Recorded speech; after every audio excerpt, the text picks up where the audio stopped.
warahmatullahi wabarakatuh. Perkenalkan, saya Anissa Andika dengan NIM 2301030056. Kali ini saya akan memaparkan tugas dengan judul keterampilan konseling. Keterampilan dasar konseling merupakan keterampilan guru bimbingan konseling atau BK dalam menangkap atau merespon pernyataan peserta didik dan mengkomunikasikannya kembali kepada peserta didik. Terdapat banyak macam keterampilan dasar konseling yang harus dikuasai oleh konselor. Akan tetapi, dalam kajian ini hanya difokuskan pada 4 keterampilan dasar konseling, yakni keterampilan mendengarkan, keterampilan memparaphrase, keterampilan mengajukan pertanyaan, dan keterampilan merefleksikan perasaan. Pada jendela konseling kali ini disebutkan tentang 5 jenis keterampilan dasar konseling, yaitu attending, mengundang pembicara terbuka, paraphrase, refleksi perasaan, dan konfrontasi.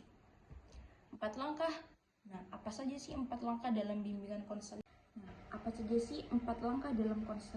Yang pertama, mengadakan penelitian terhadap peserta didik dan latar belakangnya.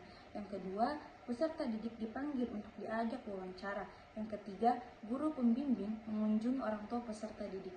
Yang keempat, peserta didik diajak ke klinik untuk diperiksa kesehatannya. Setiap tahapan proses konseling membutuhkan keterampilan-keterampilan yang tepat. Di samping itu, dinamika hubungan konseling ditentukan oleh penggunaan keterampilan yang bervariasi. Dengan demikian, proses konseling tidak dirasakan oleh peserta konseling, konselor dan klien sebagai hal yang menjemukkan. Akibatnya keterlibatan mereka dalam proses konseling sejak awal sehingga akhir dirasakan sangat bermakna dan berguna. Untuk itu, ada beberapa keterampilan konseling yang dapat dipelajari, di antaranya yang pertama, perilaku attending atau menghampiri klien. Melayani klien secara pribadi merupakan upaya yang dilakukan konselor dalam memberikan perhatian secara total kepada klien. Hal ini ditampilkan melalui sikap tubuh dan ekspresi wajah. Attending yang baik ini sangat diperlukan karena perilaku attending yang ditampilkan konselor akan mempengaruhi kepribadian klien, yaitu meningkatkan harga diri klien. Yang kedua, perilaku attending ini dapat menciptakan suasana aman bagi klien, karena klien merasa ada orang yang bisa dipercaya, teman untuk berbicara, dan merasa terlindungi secara emosional.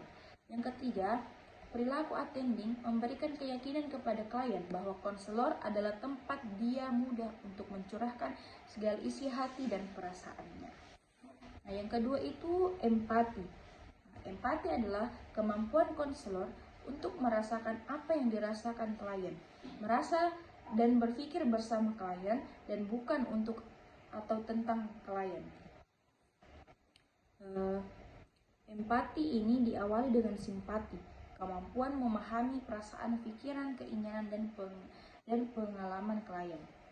Empati sangat erat kaitannya dengan attending. Secara umum, empati dapat diartikan sebagai kemampuan konselor untuk merasakan dan menempatkan dirinya di posisi klien. Hal ini akan terlihat jelas pada ekspresi wajah dan bahasa tubuh konselor. Ada beberapa hal yang harus dilakukan konselor sebelum merespon pernyataan klien. Pertama, konselor harus mengobservasi tingkah lakunya. Terutama, konselor harus memperhatikan postur klien dan ekspresi wajahnya. Konselor harus mendengarkan hati-hati apa yang dikatakan oleh klien. Dan yang lebih penting adalah konselor harus dapat memahami perasaan yang diekspresikan oleh klien.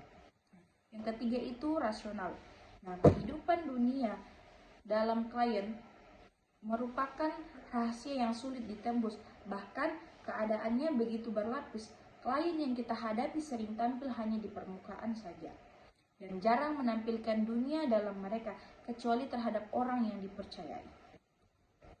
Orang yang dipercaya oleh klien adalah yang memahami dan dapat merasakan perasaan, pengalaman, serta pikiran klien. Konselor yang empati mudah memasuki dunia dalam klien, sehingga klien tersentuh dengan sikap konselor. Akhirnya, klien akan terbuka dan jujur kepada konselor. Seorang calon konselor harus dilatih agar peka terhadap perasaan klien, memahami pikirannya, dan mampu merasakan perasaan dan pengalaman klien. Untuk mencapai hal tersebut, maka dilatihlah teknik empati. Cukup sekian pemaparannya tadi. Apabila ada yang salah, tolong dimaafkan. Apabila ada yang kurang, tolong dikoreksi. Sekian dari saya. Wassalamualaikum warahmatullahi wabarakatuh.